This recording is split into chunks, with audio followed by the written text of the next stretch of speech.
perubahan, suara Rebuan, suara perubahan. Bagaimana peran pemuda ke depan untuk di bidang pertanian, dan yang terakhir adalah bagaimana mengatasi supaya pertanian ini ramah lingkungan di NTB. Bagi pertanian tradisional harus diubah. Karena itu kenapa kita merencanakan reformasi, namanya bukan sekedar pertanian. Kita mau melakukannya revolusi agromaritim untuk Indonesia. Apakah program desa wisata ini akan dilanjutkan oleh Bapak nanti jika terpilih? Kemudian jika Bapak terpilih, terobosan apa yang akan Bapak tawarkan dan komitmen apa terhadap desa wisata ini? Desa wisata ini sesungguhnya pola pariwisata yang paling bisa memberikan kesan. Cultural tourism itu bukan sekedar menonton budaya lain, tapi mengalami budaya lain. Dan kalau dia mengalami, maka dia lebih menghormati budaya kita. Di sisi lain, dia akan pulang menceritakan pengalamannya pada begitu banyak orang, karena dia bukan hanya menonton, tapi mengalami.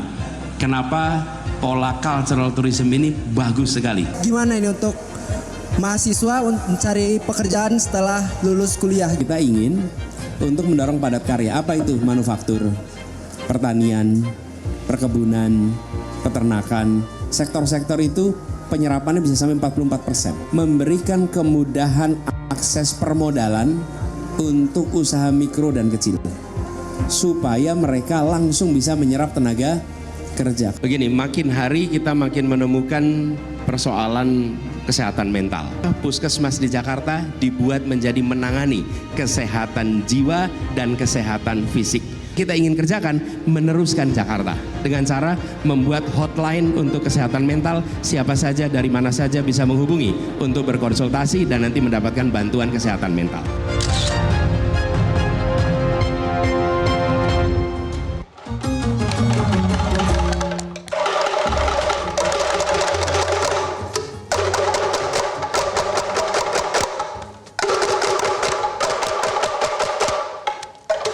Luar biasa. Itu dia kentongan 57 ya. Iya, Selalu nggak cuma- mengawali perjumpaan kita di Suara Rebuan. Iya, bikin Suara Rebuan jadi semakin seru. Tapi nggak cuma itu, Dur, yang seru. Karena Apa tadi tuh? juga seru banget ya, bisa langsung nanya-nanya ke Capres untuk ungkapin keresahan ya di Betul. program Desak Anies. Apalagi kalau habis didengerin, dikasih bantuan yang bikin kita ikutan maju. Bukan cuma ngasih saran terus kita ditinggalin. Betul, dan pola-pola yang dilakukan oleh Pak Anies ini yang bisa berbicara langsung itu, ini pola-pola yang cocok sekali untuk generasi saya. Generasi baru-baru tamat SMA. Apa nih seperti generasinya ini. emang? Generasi Z, saya baru kelas 3 SMA kemarin. Ngaku-ngaku ya, padahal baby boomer sebenarnya ya. Nah, memang malam ini kita akan mendengarkan keresahan-keresahan dari Betul. generasi-generasi muda itu ya, Dur Di ya. apalagi kalau bukan di Suara Rebuan, Suara Perubahan. Ya, seperti biasa pemirsa, Suara Rebuan kembali live dari Metro TV. Walau tadi Abdur di sini ngaku-ngaku ya jadi generasi Z, tapi malam ini Suara Rebuan memang dihadiri oleh teman-teman generasi muda, kebanyakan generasi Z dan generasi milenial yang akan menentukan masa depan bangsa kita 5 tahun ke depan. Tepuk tangan dong untuk yang sudah hadir di sini semuanya Luar dan juga biasa. menyaksikan di rumah lewat Musyawarah Rebuan. Dan teman-teman juga bisa menyampaikan aspirasinya dalam gerakan perubahan. Jangan lupa untuk join relawan Musyawarah Rebuan di daerah masing-masing melalui website rebuan.id atau hubungi nomor di bawah ini. Karena hasil diskusinya itu bisa langsung kemudian dibahas di Suara Rebuan. Oke, selain audiens malam ini juga datang dari generasi muda. Narasumber kita malam ini juga perwakilan dari generasi muda. Langsung saja kita sambut Gredi Nagara, jubir muda Timnas Amin. Luar biasa Mas Gredi, mari. Wah, Halo, ini Pak kalau ngomongin Abdur. anak muda Timnas Amin nggak boleh bosan sama Mas Gredi. Siap. Mas Gredi luar biasa. Kemarin impactnya di sosial media besar sekali di sosial media X ya. Saya lihat dari drone emprit gimana sih? Oh iya, ya, nama Mas saya Gredi masuk. Negara tuh salah satu yang namanya muncul di situ. Tapi Oke. ngomong-ngomong soal anak muda, ini menurut data selain milenial, pemilu tahun 2024 ini nanti juga didominasi oleh generasi Z. Ini bisa kita lihat dari infografis berikut ini ya.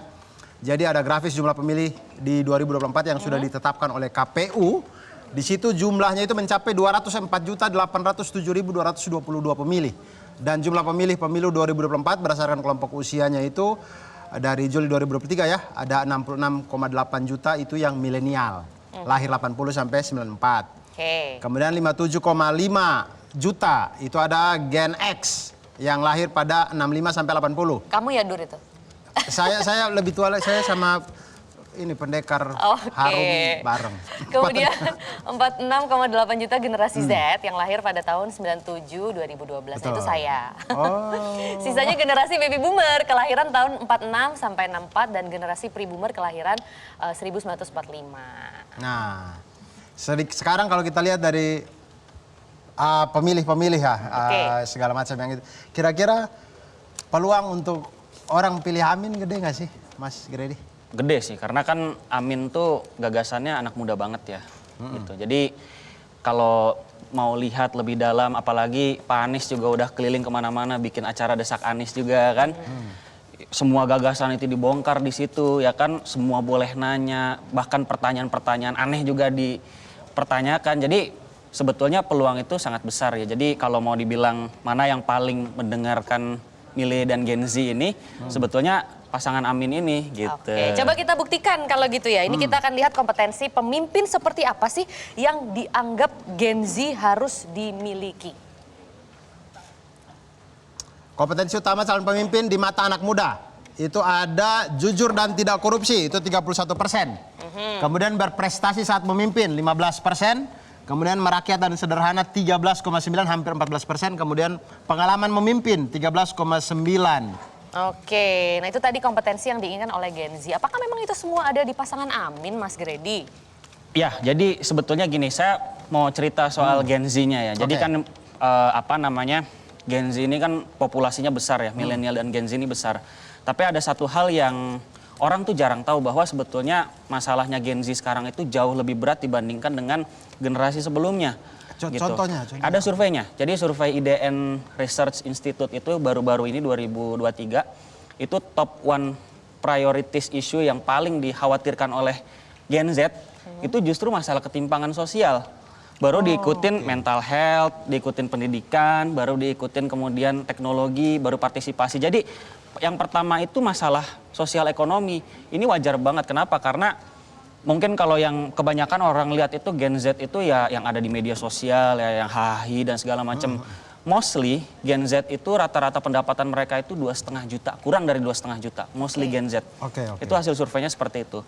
Jadi sebetulnya kemudian mereka wajar kalau mereka betul sekali. Makanya pendekatannya itu harus gagasan. Makanya ini kan situasi yang berubah, masalah hidup makin berat. Makanya perubahan itu jadi matters.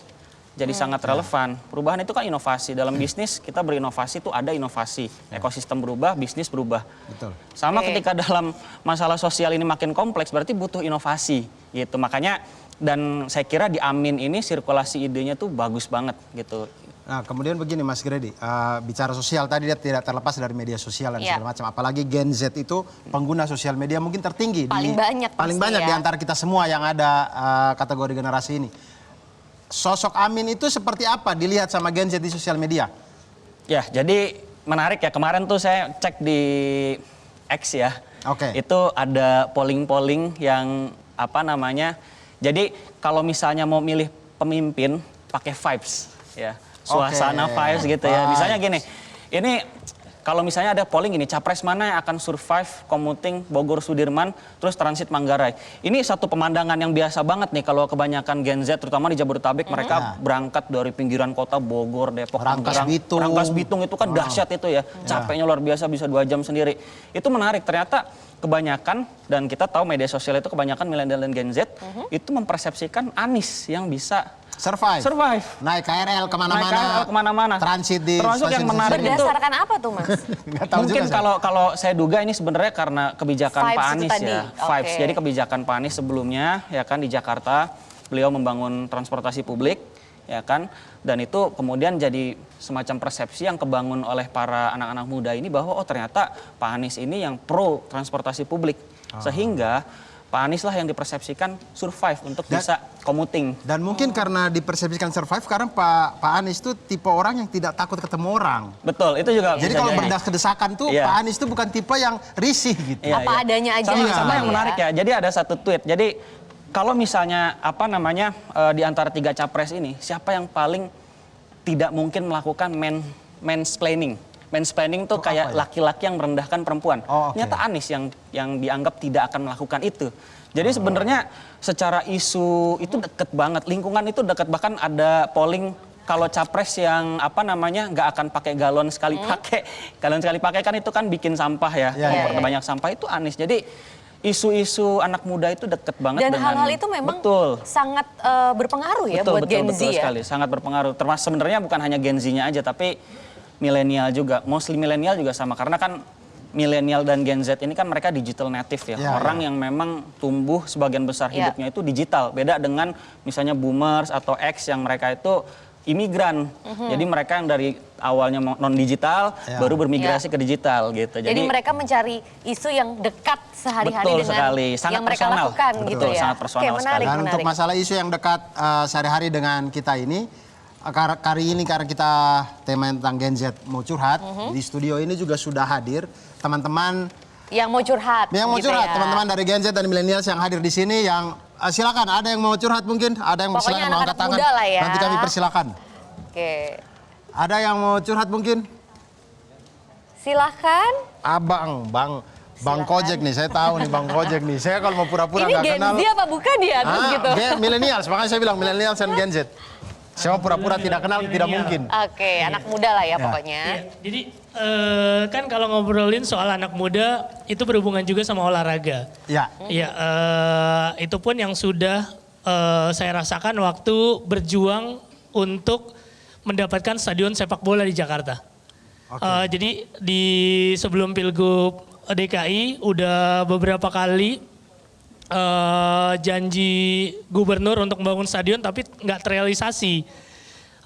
Padahal stadion itu bukan cuma tempat menonton atau bertanding sepak bola, tapi di situ ada semangat kebangsaan karena di tahun 1928 itu Muhammad Husni Tamrin menyerahkan uangnya 2.000 gulden untuk membangun salah satu stadion, itu namanya VIJ, Football Indonesia Jakarta. Itu karena pribumi nggak boleh main bola di lapangan Belanda. Nah akhirnya itulah cikal bakal lahirnya Persija Jakarta. Nah Persija Jakarta dan pertandingan pertama yang dibuat di stadion itu, kick off pertamanya ditendang langsung sama Bung Karno. Yang waktu itu Muhammad Husni Tamrin menjemput Bung Karno dari tempat yang diasingkan, datang ke stadion sepak bola, dia nggak ngomong apa-apa, cuma kick off. Itu pertanda proklamator kita sudah hadir di tengah-tengah kita kembali setelah diasingkan. Jadi semangat anak muda itu, politik dan sepak bola itu udah sejauh itu. Nah akhirnya ada stadion PIJ, terus juga Bung Karno memberikan lapangan Ikada, tapi lapangan Ikada berganti jadi Monas, digantikan Persija main di Menteng, Menteng digusur juga jadi taman. Akhirnya Persija berkandang di Lebak Bulus berganti jadi stasiun MRT. Janji diganti tapi belum ada, kita punya GBK tapi itu stadion punya Indonesia. Jadi Persija dan sepak bola Jakarta tidak punya kandang. Tidak punya kandang dan akhirnya saya ngejar tuh kemana tuh? Anies memang semenjak di Jakarta itu udah seperti sekarang. Sekarang desak Anies ada, dulu di Jakarta ada namanya Rabu Bersama. Nah itu boleh semua hadir di situ. Saya menantang Anies bagaimana Anies berjanji untuk membuat stadion. Akhirnya saya bikin kontrak politiknya. Saya bikin kontrak politiknya, bertanda tangan saya sendiri, bahwa dari situ juga saya menjelaskan kepada anak muda kayak, ya walaupun lo bukan siapa-siapa, lo akan diterima oleh pemimpin yang benar-benar mau mendengarkan. Akhirnya kontrak politik itu terjadi, saya terus desak, saya terus ketemu Anies, saya tanya stadion-stadion, dan setelah 2 tahun memimpin kan ditinggal tuh wakilnya. Ngeri dong, waduh janjinya teratasi nggak nih gitu kan. Akhirnya terus saya kejar sampai stadion itu selesai, dan Anies menepati janji itu, stadion itu jadi, bukan cuma menepati janjinya sama saya dan warga Jakarta, tapi secara garis besar Anies membayar hutang itu secara lunas untuk Muhammad Husni Tamrin. Itu sih. Jadi anak-anak muda fokusnya di mana, lo harus berjuang dan ketemu pemimpin yang benar-benar amanah. Insya Allah Anies Baswedan orangnya. Oke. Mas Giri nanti boleh ditanggepin, tapi kita harus jeda dulu ya Dur ya. Oleh karena itu jangan kemana-mana, tetap di Suara Rebuan. Suara Perubahan.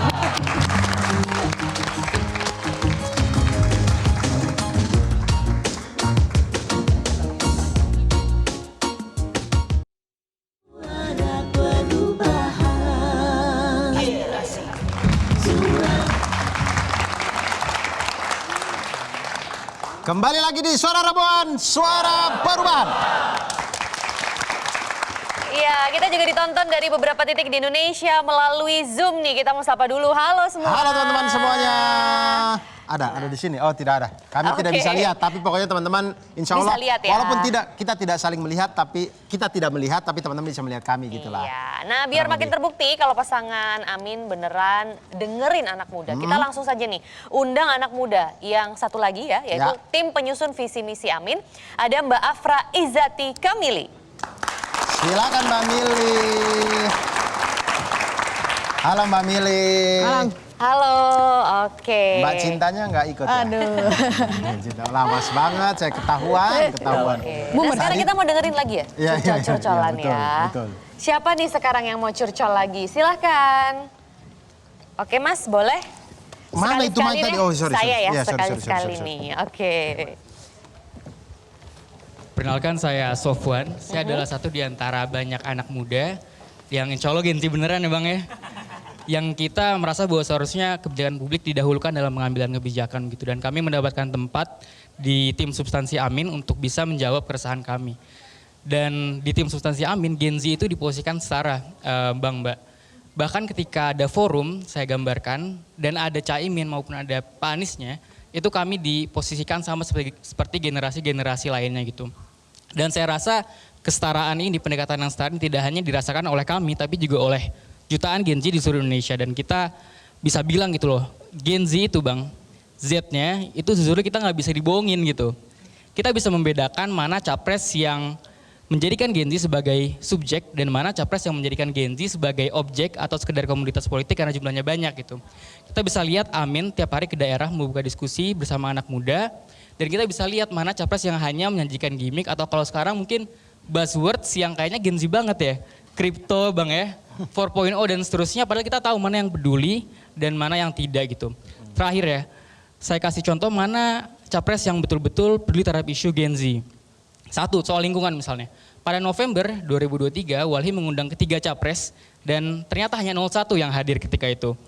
Yang kedua misalkan, transportasi publik itu betul-betul Gen Z ya. Ketika itu masyarakat transportasi Indonesia mengundang ketiga capres dan lagi-lagi hanya 01 yang datang tanpa diwakili. Dan yang ketiga, terakhir dari sekian banyak, misalkan soal isu perumahan murah, kan kita perlu ya rumah murah ya.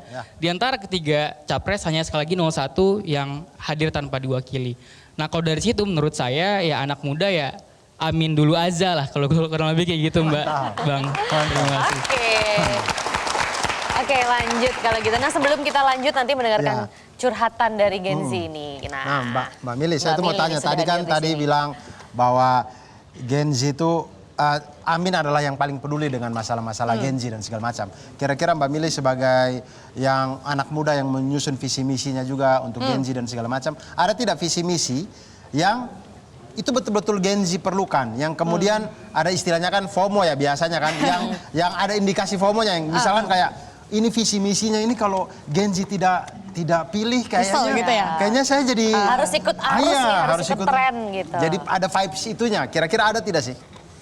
Ya, FOMO tuh hal yang sangat kita banget gitu ya sebagai Gen Z. Sehari-hari kita ketemu FOMO dari, ya mungkin karena kita agak apatis juga gitu ya. Kadang mager lah nyari tahu apa aja sih yang ada di sekitar kita informasi. Itulah yang salah satu yang menyebabkan kita FOMO gitu ya. Aku mau ngajak di sini teman-teman semua gitu ya sebagai para Gen Z buat look out lebih jauh. Sebenarnya apa sih yang mau ditawarin Amin gitu ya untuk Gen Z ini gitu. Gen Z ini dilihat bukan hanya sekedar komoditas politik mungkin ya, tapi Amin melihat sebagai manusia nih yang kayak lu tuh butuh sesuatu gitu, lu tuh ada keinginan, ada sesuatu yang harus dipenuhi gitu ya. Mungkin ada 5 paket program khusus lah yang kita tawarin buat Gen Z sebenarnya, dari yang sifatnya mungkin sangat serius gitu ya untuk kebutuhan kehidupan sehari-hari sampai yang program-program yang sifatnya bercanda gitu ya, kayak healing gitu ya, healing gratis di perkotaan gitu. Jadi kita penuhi itu mulai dari biaya hidup, lalu ada juga soal perkuliahan, gimana biar kuliah nih murah gitu, semua orang bisa kuliah. Bahkan ada program-program gimana biar UKT ini bisa murah gitu ya, baik itu yang di universitas besar swasta maupun universitas negeri gitu. Lalu juga ada juga program anti kekerasan dan diskriminasi gitu ya. Mungkin ada sebagian besar di sini perwakilan perempuan-perempuan juga yang sering mengalami kekerasan dan diskriminasi. Itu adalah satu hal yang Amin concern banget gitu terhadap hal itu. Lalu terakhir mungkin tadi ya ada terkait healing gratis.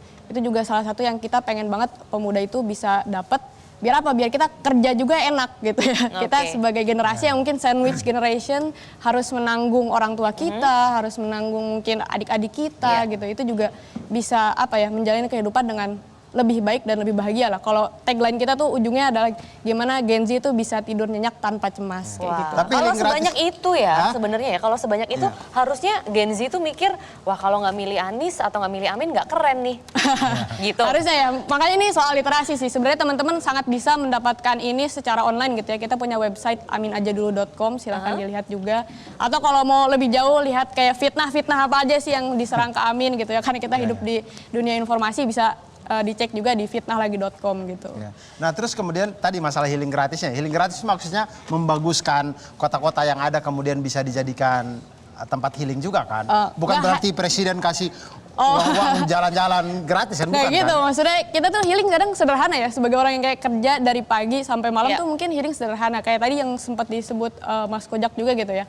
Kita mungkin butuh stadion gitu ya. Kita butuh eco park, yang kayak gini-gini kayaknya infrastruktur yang infrastruktur dasar yang gitu ya.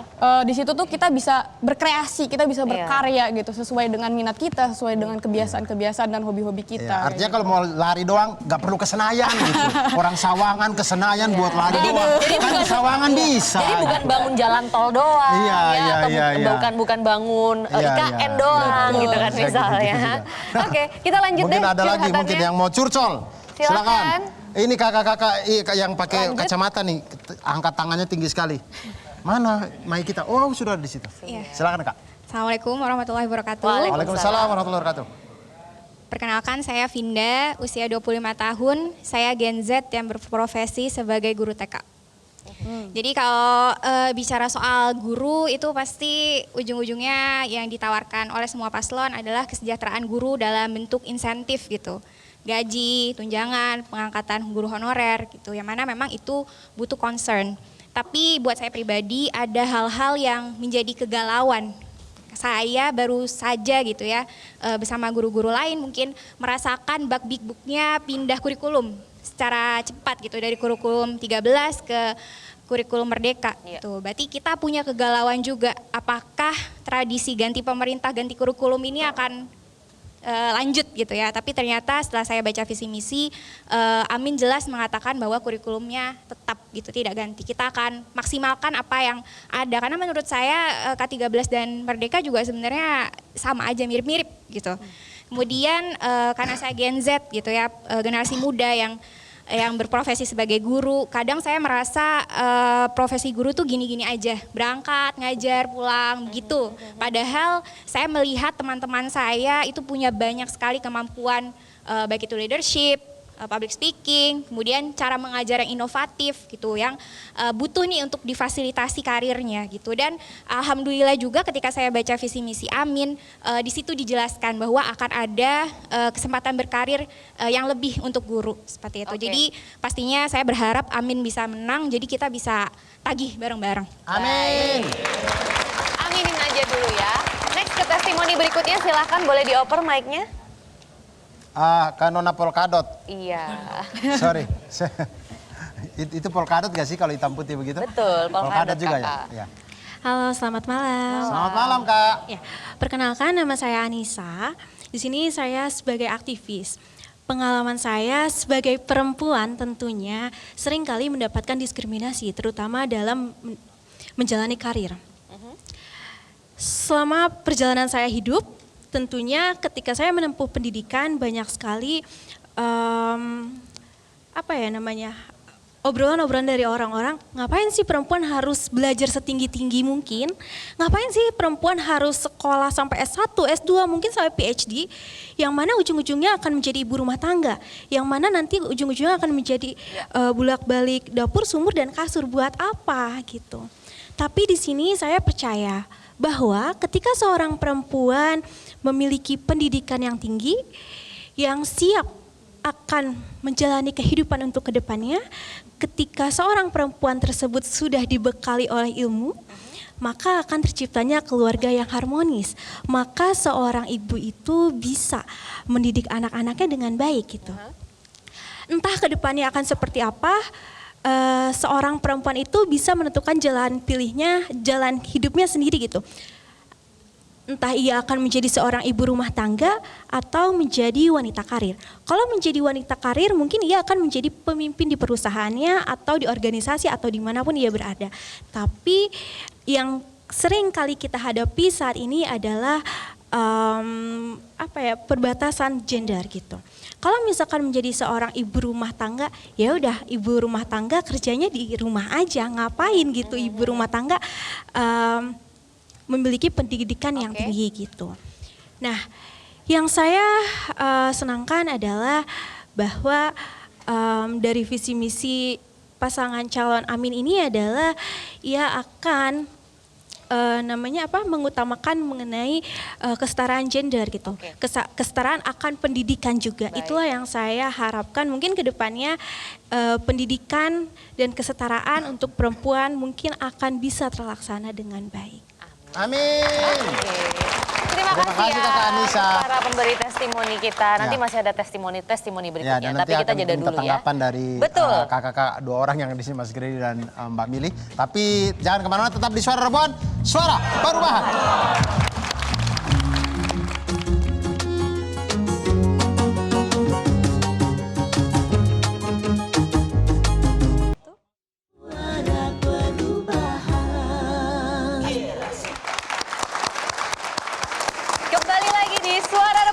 Suara Perubahan. Kita masih ada satu narasumber muda lagi nih, teman-teman semuanya, yang bergerak di Relawan Muda juga. Langsung saja kita undang Mas Muhammad Farhan, Koordinator Amin Muda. Mas Farhan, apa kabar? Sehat ya, Mas? Sehat, halo, selamat datang. Selamat Dan datang. juga sudah bergabung bersama kami melalui Zoom Deputi Pekerja Kreatif Timnas Amin, Ivan Ahda. Selamat malam, Mas Ivan. Halo Bang Abdur, Mbak Marisa, apa kabar teman-teman? Halo, alhamdulillah koneksinya bagus ya. Iya. Mantap. Nah, mungkin kalau sama Mas Farhan dan juga Mas Ivan, mungkin ke Mas Farhan dulu ya. Kita ingin tahu gerakan seperti apa sih yang dilakukan oleh anak-anak muda yang menjadi fokus dari Timnas Amin? Ya, jadi izin memperkenalkan diri, saya Farhan, saya koordinator Gerakan Amin Muda. Kebetulan Gerakan Amin Muda ini adalah gerakan yang kita terinspirasi dari slogan Innovate or Die. Jadi berubah atau punah, itu sebagai satu slogan kita, di mana kita percaya anak muda itu selalu punya intensi untuk melakukan perubahan ke arah yang lebih baik. Jadi itu satu benang merah kita untuk apa? Untuk kemudian memberikan isu-isu yang berpihak pada kaum muda. Isu soal sustainability dari lingkungan, isu soal ke depan bagaimana kita punya rumah, ke depan gimana kita punya pendidikan dan lain sebagainya. Itu satu. Yang kedua, Gerakan Amin Muda juga gerakan sebagai gerakan juru dengar. Sehingga kalau kita bisa cek dalam waktu 1 bulan, kita tidak hanya kemudian meminta orang untuk masuk dalam gerakan ini, tapi justru orang-orang ini mau untuk kemudian bisa bergabung sama-sama dan bisa membicarakan apa yang menjadi isu kita dan kita berikan kepada paslon nomor 1. Yang ketiga, gerakan ini juga gerakan konsolidasi anak muda untuk mengawal ketika nanti Amin menang, insya Allah kita nanti bisa memberikan tagihan ya. Setiap janji-janji Amin, kalau sekarang udah ada desak Anies, besok kita akan coba buat namanya tagih Anies kan gitu. Tagih Anies. Luar biasa nih. Ya, karena jejak desak Aniesnya ada ya. Ya, karena sudah ada jejaknya. Ya. Kita akan mengawal setiap apa yang sudah disampaikan oleh Pak Anies dan Cak Imin untuk kemudian kita tagih di ketika nanti Presiden dan Wakil Presiden. Berarti begitu. komitmennya ini nyata ya, karena sudah sampai disiapkan loh, ada Nanti tagih saya datang Anies. tuh tagih Anies kalau yang Iya. bagian Saya tagih. juga mau datang deh kalau tagih gitu. Saya datang. Insya Allah mudah-mudahan. Tapi kemudian ini Mas Ivan. Halo Mas Ivan. Bang Abdur, siap Bang? Ya sehat alhamdulillah. Mas, ini saya mau tanya. ini kan kalau kita berkampanye kepada anak-anak muda, itu tentunya anak muda tuh kan bosan sama yang ngumpulin massa tiba-tiba dangdutan dan segala macam gitu-gitu kan. Kita tuh butuh yang kreatif. Yang kreatif dan segala macam. Dan kemudian saya tuh sering ingat bagaimana Pak Anies tuh selalu ngomong kalau hidup tuh tentang kolaborasi gitu. Nah, di masa kampanye ini kira-kira kampanye itu yang kreatif dan kolaboratif itu seperti apa yang dilakukan sehingga anak-anak muda ini jadi suka gitu terhadap paslon 01 ini? Baik, Bang Abdul, terima kasih pertanyaannya. Kolaborasi itu pasangan Amin meyakini lahir dari adanya keyakinan bahwa semua pihak itu setara. Kami percaya anak muda itu resourceful, Bang Abdul, Mbak Marisa, dan kawan-kawan. Artinya mereka punya kekuatan, gagasan, dan tenaga untuk mewujudkan itu. Sehingga model partisipatif ini menjadi kunci kampanye kreatif. Nah, dalam pengalaman kami di lapangan, Bang Abdur, Mbak Marisa, dan kawan-kawan semuanya, model partisipatif dan kolaborasi ini lahir dalam berbagai bentuk. Yang pertama misalnya lahir dalam berbagai bentuk forum-forum yang terbuka seperti musyawarah reboan, desak Anies, di mana kemudian semua anak muda punya ruang yang sama untuk bertanya, memberikan gagasan, bahkan menyanggah jika mereka tidak sepakat. Itu model yang pertama. Model yang kedua, kita di Amin ini justru mendorong model-model kampanye yang setempat dan setara. Jadi mendorong partisipasi lokal. Karena anak muda dan para voters ini kan tersebar di kota dan desa gitu ya. Artinya justru kita percaya kekuatan anak muda yang khas dengan daerahnya masing-masing menjadi kata kunci kita. Model-model seperti kemudian co-creation gitu, workshop, kemudian menggali partisipasi. Sekarang saya yakin, saya lihat langsung di lapangan, Bang Abdur, itu jauh berbeda dari proses kampanye yang sebelumnya. Yang terakhir, bicara kolaborasi, Bang Abdur dan kawan-kawan, kita bisa melihat bahwa di lapangan itu banyak sekali inisiatif yang lahir dari kreativitas gitu. Teman-teman nih pada buat ini, Bang APK yang versi mandiri, bikin spanduk atau kemudian banner yang versi kemudian menggunakan barang-barang yang kreatif sehingga kemudian juga tidak kemudian gampang jadi waste dan seterusnya. Nah, 3 model ini, Bang Abdur, kita percaya kolaborasi ini akhirnya melahirkan banyak model-model kampanye yang kemudian anak muda tuh banyak sekali bikin konten-konten lokal, produksi, dan kemudian menyebarkan di kalangan mereka. Bahkan ada model-model kampanye yang bahasanya tuh bahasa daerah masing-masing. Kira-kira gitu, Bang Abdur. Ya. Oke. Makasih banyak Mas Sifat. Dan memang kelihatan juga dari kaos-kaos yang dipakai juga tidak satu cetakan gitu. Itu yang di sana itu berubah ataupun. Jadi memang sendiri-sendiri pada kreatif-kreatif sendiri gitu, pada bikin sendiri. Jago-jago mana anak muda ini. Luar biasa ya. Nah, sekarang kita mau dengerin lagi kalau gitu suara-suara anak-anak muda yang sudah hadir di sini. Kita sambung lagi ya curcolnya ya. Ya. Ada lagi mau kami kasih kesempatan 2 orang lagi. Silakan. Yang dari kubu sini dulu kali ya, Mas yang berkacamata. Silakan Mas. Oh, saya yang ini, jangan lupa ya, sorry, nanti, saya lupa. 3 orang kacamata. Testimoninya bisa lebih cepat ya, kita ada keterbatasan waktu Mas, silahkan. Oke, terima kasih semua, selamat malam. Izin perkenalkan diri, saya Sulhan. Saya mewakili mungkin sebagian besar Gen Z di Indonesia ya. Saya underprivileged. Gitu ya. Saya datang dari daerah paling timpang di Indonesia, Yogyakarta. Oh, Yogyakarta. Ya. Saya mau cerita sedikit aja lah tentang apa yang saya baca dari visi misi Amin ya. Saya kesini jadi semakin yakin gitu. Lihat yang bikin ternyata teman sendiri gitu ya. Seangkatan gitu. Maksudnya satu generasi di mana isunya sama yang kita butuhkan gitu kan. Apalagi bagi kami Gen Z yang tidak punya privilege ini ya. Datang dari daerah paling timpang. Orang tua bukan siapa-siapa, nggak mungkin jadi cawapres gitu kan. Tapi kita ingin gitu bisa survive di dunia ini gitu kan. Kalau mau ikut cara Jakarta yang hasil culture, nggak semua orang bisa gitu kan. Makanya saya lihat solusi, betul-betul solusi apa yang disampaikan dalam visi misi Amin gitu ya. Ada 15 juta pekerjaan baru nantinya yang tidak perlu ke Jakarta, kalau mau kaya di daerah juga bisa. Kemudian ada dana desa 5 miliar yang kemarin ya baru disebutkan. Nah itu saya berimajinasi gitu, kalau tempat tinggal saya nanti di Banguntapan, Bantul, Yogyakarta itu bisa sekeren Kemang gitu kan. Bisa sekeren mana gitu kan. Dengan ya program-program inilah. Makanya saya sebagai ini yang tidak punya apa-apa ini merasa sangat terbantu dan sangat akan dijamin kesejahteraannya ke depan gitu. Kalau Amin aja dulu kalau ya. Banguntapan ya? Banguntapan. Ya, kalau Banguntapan sekeren Kemang, ntar lurahnya Luna Maya loh. Silakan ada lagi. Next. Mas. Sama-sama berkacamata nih, silakan. Ya, kita bertiga barisan berkacamata kebetulan, Mbak. Nggak janjian ini. Oke, saya Naufal, berasal dari Kota Bandung. Saya merupakan salah satu pelaku UMKM. Kalau boleh saya cerita, pelaku UMKM di Kota Bandung ini sangat banyak gitu ya, abang kakak dan rekan-rekan sekalian gitu.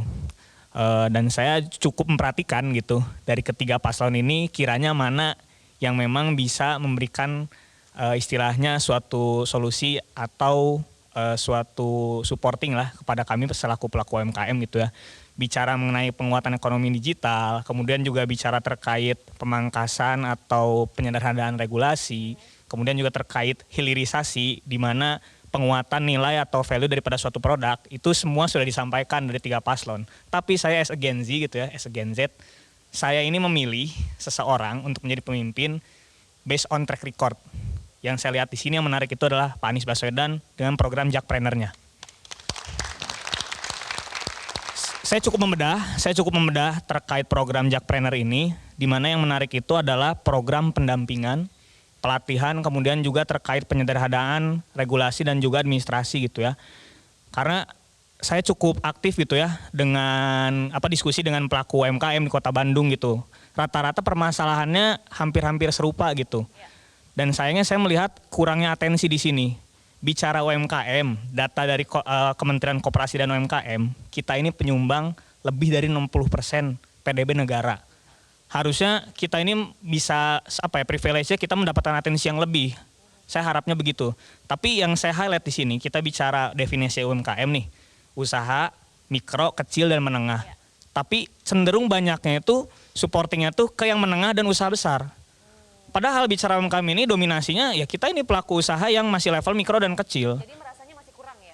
Ya gitu, maksudnya atensinya masih kurang Mbak. Karena bagi saya permasalahan UMKM ini jangan dipukul rata, UMKM ini seakan-akan adalah pelaku usaha menengah semua. Baik. Ada pelaku usaha mikro, ada pelaku usaha kecil. Segmentasi permasalahannya berbeda-beda. Saya coba ngobrol dengan rekan-rekan UMKM, ada permasalahan terkait regulasi, terkait pembiayaan sertifikasi, kemudian juga ada permasalahan terkait ada yang punya produknya tuh kuat sekali ya dari value-nya. Tapi dia kebingungan untuk pemasaran secara detail seperti apa. Hal seperti itu. Jadi harapannya jika program Jakpreneur ini bisa dimasifkan se-Indonesia, yang pelaku usaha mikro bisa upgrade ke usaha kecil, yang usaha kecil bisa upgrade ke usaha menengah, yang usaha menengah bisa menjadi usaha besar, sehingga perekonomian akan semakin kuat. Terima kasih. Oke, menarik ya, kita akan bahas ya ini nanti testimoninya semuanya, tapi sekali lagi kita harus jeda ya Dur ya. Betul. Jadi jangan kemana-mana, tetap bersama kami di Suara Rebon. Suara Perubahan.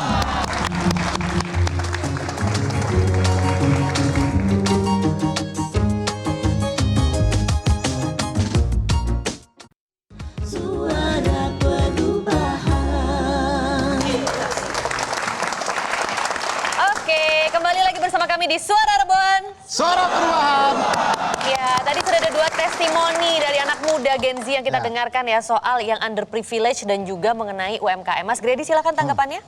Jadi sebetulnya masalah-masalah yang dihadapi oleh anak muda sekarang itu akarnya ketimpangan sosial. Di mana 10% orang terkaya di Indonesia itu menguasai hampir 60% kekayaan nasional.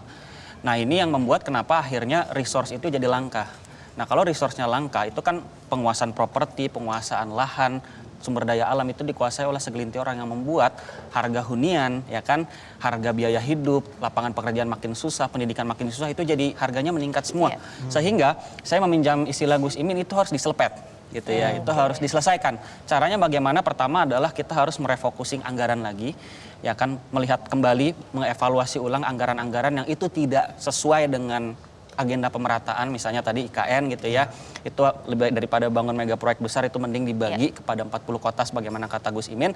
Sama yang kedua itu adalah yang terpenting, itu adalah tax the rich sebagaimana kata Gus Imin. Jadi bagaimana orang-orang kaya ini, yang super kaya, yang mereka punya kekayaan sangat luar biasa ini harus dipajaki paling besar, bukan pajak orang-orang bawah.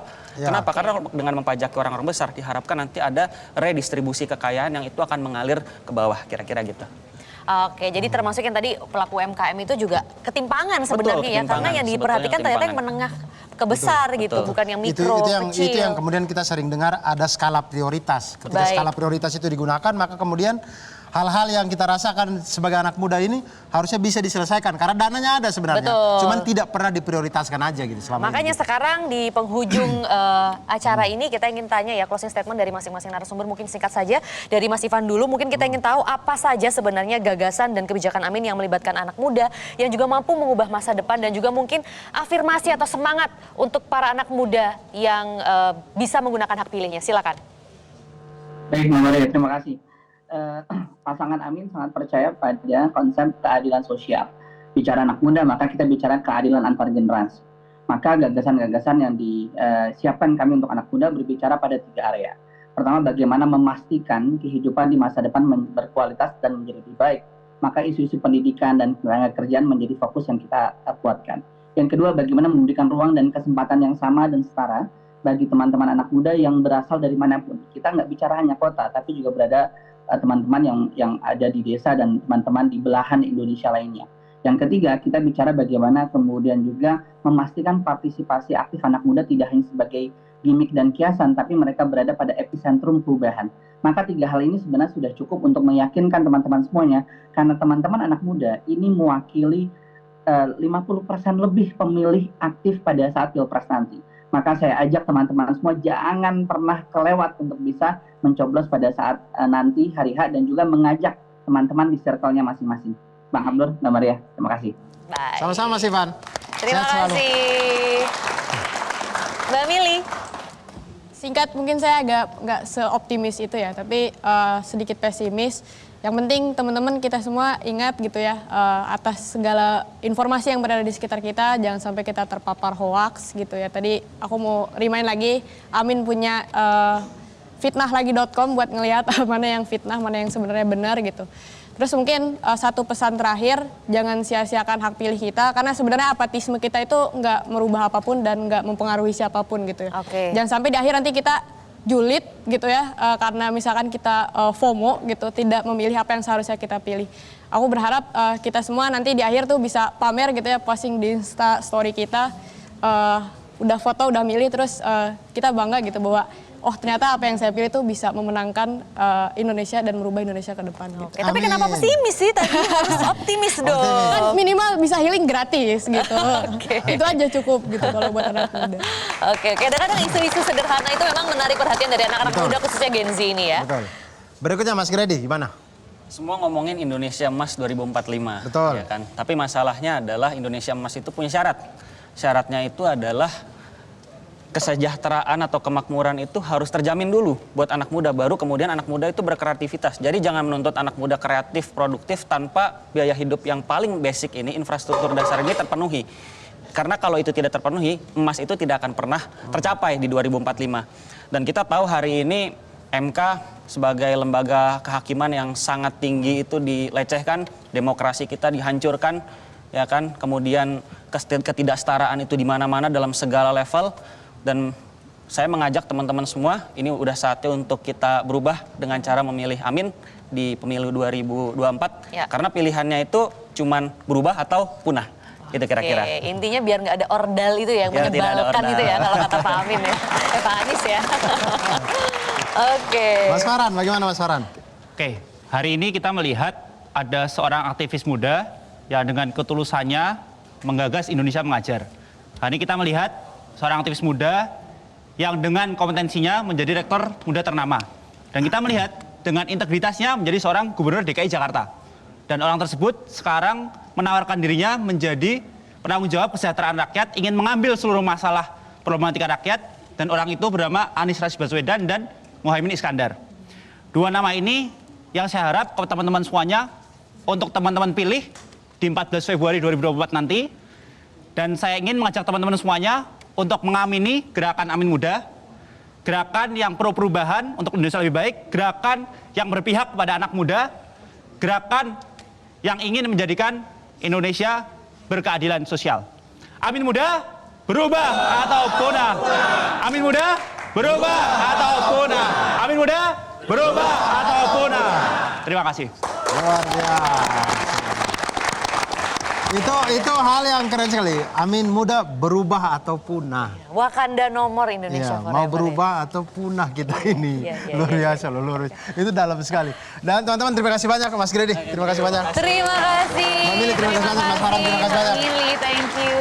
Oke, dan Ya. terima kasih juga Mas Ivan. Mas Ivan sudah ada di bergabung Zoom, terima kasih bersama banyak, sehat kami. selalu. Dan jangan lupa untuk pemirsa yang ingin menuangkan aspirasinya itu, ingat sekali lagi bisa join musyawarah Reboan di daerah masing-masing melalui website rebon.id atau hubungi nomor di bawah ini. Dan jangan lupa untuk gunakan hak pilihnya teman-teman semuanya di TPS, karena suara Anda akan menentukan masa depan bangsa ke depannya. Dan saya Abdul Arsad pamit. Saya Maria Lizia Hasni juga pamit. Terima kasih banyak atas kebersamaannya selama ini di Suara Reboan. Suara Perubahan. Oke, kita akan langsung ya. Ini ada sebuah persembahan, Dur. Silakan Ya, dan dipanggil. berikutnya ada selebrasi berubah atau punah dan juga perform dari Kojek Rap Betawi, luar biasa.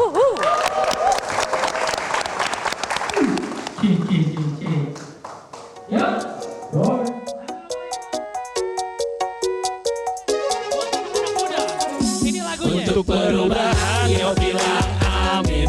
Hidup aman nyaman, yuk bilang amin. Gampang pekerjaan, yuk bilang amin. Bangsa sejahtera, yuk semua amin. Banyak keadilan, yuk bilang amin. Bebas berpendapat, yuk bilang amin. Pendidikan bagus, yuk bilang amin. Bangsa bahagia, yuk semua amin. Amin aja dulu, jangan ragu-ragu. Yuk ubah bareng, apalagi yang ditunggu. Berjuang untuk bangsa, kayak pejuang dulu. Kalau nepotisme, sorry, enggak dulu. Pengen banyak konser karena negara aman. Alam terjaga, kita peduli lingkungan. Fokus pendidikan, guru pade makmur. Pendidikan terjamin buat semua umur. Buat perubahan semua bahagia. Kerja jadi mudah, bikin sejahtera. Harga kebutuhan pokok jadi terjamin. Makanya semua yuk kita pilih amin. Untuk perubahan yuk bilang amin. Hidup aman nyaman yuk bilang amin. Gampang pekerjaan yuk bilang amin. Bangsa sejahtera yuk semua amin. Banyak keadilan yuk bilang amin. Bebas berpendapat yuk bilang amin. Pendidikan bagus yuk bilang amin. Bangsa bahagia yuk semua amin. Keluarga bahagia, bangsa sejahtera, berantas korupsi yang merajalela, menciptakan banyak lapangan kerja. Indonesia sehat, cerdas, dan berbudaya. Harapan itu akan selalu ada. Mari kita yakin, aminin dulu aja. Pemimpin santuy, warga jadi happy. Dicintai warga, cinta Ibu Pertiwi. Pemimpin yang fresh, juga serasi. Anies Muhaimin saling melengkapi. Beli pepaya di rumah Bang Tata. Ayo semua dukung, gak bahaya tak? Metro TV. Jelajahi cara baru mendapatkan informasi. Download Metro TV Extend sekarang.